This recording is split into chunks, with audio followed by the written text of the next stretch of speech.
Nail scientists, I know this practice hand feels stiff, fake, and nothing like a real client. But if you don't learn how to make it work, your skills and your confidence will suffer. So in this video, I'm going to show you how to prep this mannequin hand the right way, so your practice actually feels like you're working on actual fingernails. I'm Queen Angela, founder of BGM Science and Beauty University, and I've licensed hundreds of self-taught nail technicians. So let me show you how we transform this mannequin hand into our ideal clients. Right. So the first thing we're gonna do is clip the nails down because we want them to look like regular fingernails. And with clipping the nails down, you do want to go from side to side, just like you were if you were doing a real hand, making sure that you're using a straight edge fingernail clipper, toenail clipper to make it work. Then with an 80 grit file, which is what I'm using, you want to shape the sides and really hold on to those tips because we know that they all will fall off or end up coming off. But make it nice and round, rounding the corners so that it looks like just a natural fingernail, right? Just go ahead and shape it.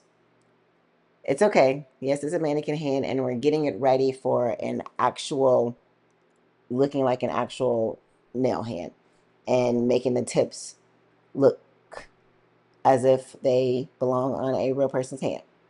Now, this is going to be what I call my power hold. With the power hold, I use my pointer finger and there's pressure. So the first thing that I teach is to get rid of that lip, and a little faster, but get rid of that lip at the back because I know we want it to simulate kind of like a cuticle, but does it really? Does it really?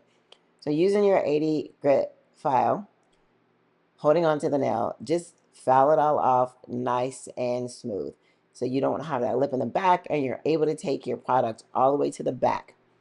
Then I use an 180 grit file because I want to make sure the demarcations are taken out and trying to get rid of some of the thickness that's inside of that nail and go back with a buffer. You always want to make sure that you're buffing it as well. So you have an 80 grit, 180, and then the buffer to make sure it's going to be nice and smooth.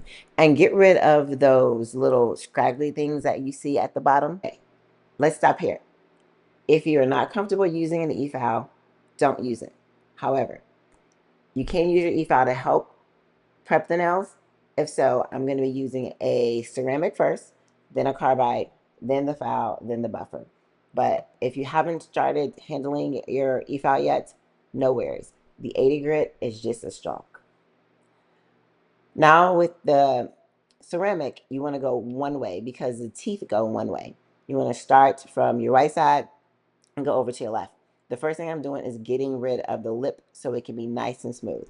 Notice that I'm shaving off that thickness of the lip, and I'm going to go through and just start using the other parts of my zone of my ceramic and just start taking off some more of the thickness, the plastic that's in this nail, because we want it to have a thin appearance as if we have the regular structure of the natural nail. I'm using the top, which is much more so the head of the ceramic bit, and then I'm using the body. Now, this is the side I want you to pay attention to, is because you really want to take those sides down so they can simulate kind of the sidewalls, because we want the nail to be tucked into the sidewalls. So I'm going to go a little bit slower and just a little bit to where you can see I'm really going to get that sidewall down as I go through.